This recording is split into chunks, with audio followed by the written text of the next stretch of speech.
बिस्मिल्लाहिर्रहमानिर्रहीम। अस्सलाम वालेकुम। मैं आपकी इस्लामियत की टीचर मिस आयशा हूँ। तो कैसे हैं बच्चों?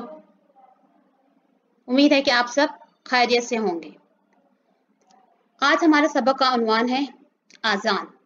इस सबक में हम अजान से मुतालिक पढ़ेंगे कि अजान क्या है। अजान का मतलब है बुलाना, और हम ये भी पढ़ेंगे कि अजान क्यों दी जाती है। हम सब मुसलमान हैं। हम पर दिन में कितनी नमाजें फ़र्ज हैं? हम पर दिन में 5 नमाजें फ़र्ज हैं।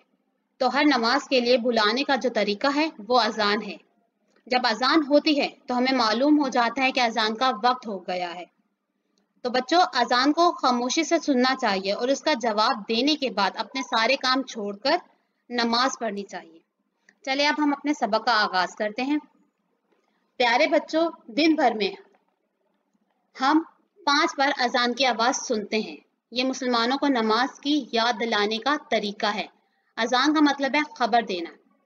अजान की आवाज़ सुनकर हम समझ जाते हैं कि नमाज का वक्त हो गया है। मतलब ये कि दिन में 5 बार मस्जिद से अजान की आवाज़ आती है और मुसलमानों को ये याद दिलाया जाता है कि नमाज का वक्त हो गया है। तो अपना सारा काम छोड़कर अपने रब के हजूर हाजिर हो जाओ और उसकी नेमतों का शुक्र अदा करो। अजान देने वाले को मुअज्जिन कहते हैं। मतलब जो शख्स अजान देता है या जो शख्स हमें नमाज की तरफ बुलाने के लिए अजान देता है उसे मुअज्जिन कहते हैं। चले हम इससे मुतालिक सरगर्मी कर लेते हैं। सवाल नंबर 1, अजान का मतलब क्या है? जैसे कि मैंने आपको ऊपर बताया, अजान का मतलब है खबर देना या ऐलान करना। अब हम पढ़ेंगे कि अजान कब शुरू हुई, या अजान की तारीख क्या है, या अजान का आगाज कब हुआ। मदीना हिजरत के बाद प्यारे नबी सल्लल्लाहु अलैहि वसल्लम ने सहाबा कराम के साथ मिलकर मस्जिद नबवी की तामीर की, जहां सब मुसलमान जमा होकर नमाज पढ़ते हैं। मतलब ये कि जब नबी करीम सल्लल्लाहु अलैहि वसल्लम शहर मक्का से हिजरत कर शहर मदीना की तरफ तशरीफ लाए तो आप सल्लल्लाहु अलैहि वसल्लम ने सहाबा कराम के साथ मिलकर वहाँ एक मस्जिद की तामीर की। उस मस्जिद का नाम है मस्जिद नबवी सल्लल्लाहु अलैहि वसल्लम। मस्जिद का नाम क्या है? मस्जिद का नाम है मस्जिद नबवी सल्लल्लाहु अलैहि वसल्लम, जहाँ सब मुसलमान इकट्ठा होकर नमाज पढ़ते थे। उस दिन सब ने महसूस किया कि कोई ऐसा तरीका होना चाहिए जिससे सब मुसलमानों को नमाज पढ़ने का वक्त मालूम हो जाए। मतलब ये कि कुछ दिन बाद सबने ये महसूस किया कि सब मुसलमानों को इकट्ठा करने के लिए कोई ऐसा तरीका होना चाहिए जिससे सब मुसलमान एक वक्त में मस्जिद में हाजिर होकर नमाज पढ़ें। तो बच्चों, आप सल्लल्लाहु अलैहि वसल्लम ने सब लोगों को इकट्ठा किया, उनसे कहा कि वो कोई तरीका बताएं जिससे तमाम मुसलमान एक वक्त में इकट्ठा होकर मस्जिद में नमाज पढ़ सकें। तो सब ने अपना अपना मशवरा दिया। मशवरे का मतलब है राय दी। किसी ने कहा कि बाजा बजाकर लोगों को नमाज के लिए मस्जिद में इकट्ठा किया जाए।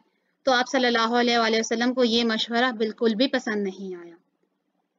अगले ही दिन मतलब दूसरे दिन हजरत उमर फारूक रज़ियल्लाहु ताला अन्हो और अब्दुल्ला बिन ज़ैद रज़ियल्लाहु ताला अन्हो ने अलग अलग आकर गर्ज किया कि हमने ख्वाब में कुछ अल्फाज सुने हैं।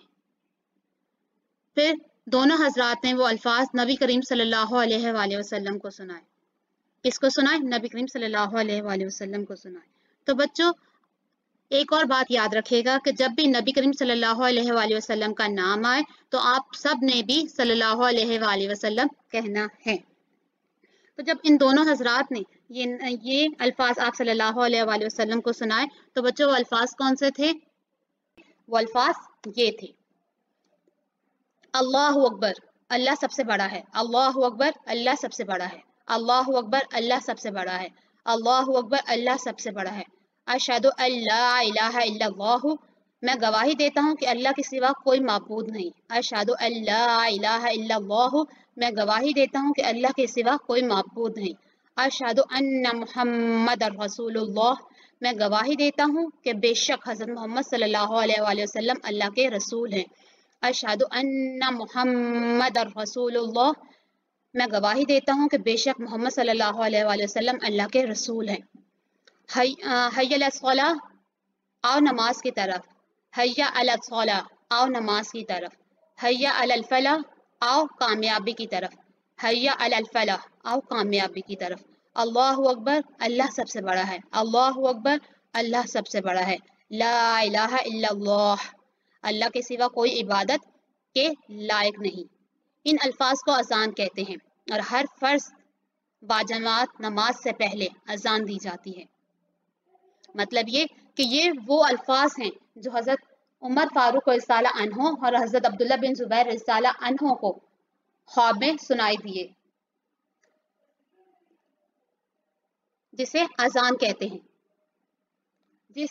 जिसमें आज तक अजान दी जाती है और इंशाल्लाह आने वाले ज़मानों में भी इसी अल्फाज में अजान दी जाएगी। अब इससे मुतालिक हम सरगर्मी कर लेते हैं। सवाल नंबर 1, अजान की इब्तिदा कैसे हुई? अपने अल्फाज में मुख्तसर लिखें। मदीना हिजरत के बाद जब नबी करीम सल्लल्लाहु अलैहि वसल्लम ने देखा कि यहाँ कोई मस्जिद नहीं है जहाँ मुसलमान इबादत कर सकें, नबी करीम सल्लल्लाहु अलैहि वसल्लम ने एक मस्जिद की तामीर की जहाँ मुसलमान इकट्ठे होकर नमाज पढ़ सकें। तो इन्होंने महसूस किया कि कोई ऐसा तरीका होना चाहिए जिससे तमाम मुसलमान इकट्ठे होकर नमाज पढ़ सकें। तो सबने अपनी अपनी सलाह या अपना अपना मशवरा दिया। नबी करीम सल्लल्लाहु अलैहि वसल्लम के पास दो हजरात, हज़रत उमर फारूक रज़ियल्लाहु अन्हु और हज़रत अब्दुल्ला बिन ज़ैद रज़ियल्लाहु अन्हु, आकर आप सल्लल्लाहु अलैहि वसल्लम से कहा कि हमें ख्वाब में ये अल्फाज सुनाई दिए हैं। वो अल्फाज कौन से थे? अजान के थे। आप सल्लल्लाहु अलैहि वसल्लम को ये अल्फाज बहुत पसंद आए और आप सल्लल्लाहु अलैहि वसल्लम ने हुक्म दिया हज़रत बिलाल रज़ियल्लाहु अन्हु को ये अल्फाज सुना दिए जाएं और उनको याद करवा दिया जाए। तो आप सल्लल्लाहु अलैहि वसल्लम को ये अल्फाज बहुत पसंद आए। आप सल्लल्लाहु अलैहि वसल्लम हज़रत उमर फारूक रज़ियल्लाहु अन्हु को हुक्म दिया कि वो हज़रत बिलाल रज़ियल्लाहु अन्हु को ये अल्फाज सिखा दें। ये वही अल्फाज हैं जो आज हम अजान में सुनते हैं। तो ये कि मतलब जो अल्फाज दोनों हजरात सुनाए थे वो अल्फाज कौन से हैं? अजान के अल्फाज हैं। तो आप सल्लल्लाहु अलैहि वसल्लम ने हज़रत उमर फारूक रज़ियल्लाहु अन्हु को हुक्म दिया कि आप ये अल्फाज हज़रत बिलाल रज़ियल्लाहु अन्हु को सिखा दें। तो इस तरह हज़रत बिलाल रज़ियल्लाहु अन्हु ने पहली बार अजान दी। इसी वजह से इन्हें मुअज़्ज़िन इस्लाम कहा जाता है। मुअज़्ज़िन इस्लाम यानी इस्लाम का पहला मुअज़्ज़िन जिन्होंने सबसे पहले अजान दी। चले अब एक सवाल कर लेते हैं। सवाल हमारे पास ये है कि अजान देने वाले को क्या कहते हैं और पहली बार अजान किसने दी? तो अजान देने वाले को क्या कहते हैं? मुअज़्ज़िन कहते हैं, जैसे कि मैंने आपको ऊपर बता दिया। पहली बार अजान हज़रत बिलाल रज़ियल्लाहु अन्हु ने दी। अब हम अजान के आदाब कर लेते हैं। अजान के आदाब ये हैं कि जब अजान हो रही है तो सारे काम बंद कर दें, अजान को तवज्जो से सुने। मैंने जैसा कि आपको ऊपर बताया कि जब अजान हो रही हो तो आप जो काम कर रहे हैं, चाहे खाना पीना या टीवी देखना है या इसके अलावा जो दूसरे काम आप कर रहे हैं, वो तमाम काम आप बंद कर दें। अजान को तवज्जो से और सुकून से सुने, अजान का जवाब दें और जब अजान खत्म हो जाए तो अजान के बाद की दुआ पढ़ें। दुआ यह है, अल्लाहुम्मा रब्बा हाज़िहि दावत ताम्मा वस्सलातिल काइमा आति मुहम्मदन वसीलता वल फजीला व दरजतर रफिया व वास्त मकाम महमूदन लज़ी वअदा व ज़ुक़ना शफ़ाअतहु यौमल क़ियामह इन्नका ला तुख़लिफ़ुल मिआद। ये है अजान के बाद की दुआ जो आप लोगों को ज़ुबानी याद करनी है। सरगर्मी नंबर 4 हमारे पास है खाली जगह। अजान की आवाज़ सुनकर हम समझ आते हैं कि डैश का वक्त हो गया। किसका? अजान का वक्त हो गया। नंबर 2, हज़रत बिलाल रज़ियल्लाहु अन्हु डैश के नाम से मशहूर है, मुअज़्ज़िन इस्लाम के नाम से मशहूर है। सवाल नंबर 2 है हमारे पास अजान के बाद की दुआ और इसका तर्जुमा आप कॉपी पर खुशखत लिखेंगे और ज़ुबानी याद भी करेंगे। सवाल नंबर 3, अजान के आदाब भी कॉपी पर खुशखत लिखेंगे। नोट आखिर में ये है कि सरगर्मी नंबर 1, 2, 3 और 4 आपने कॉपी पर खुशखत लिखनी है। ये था आज का हमारा सबक। खुदा हाफिज।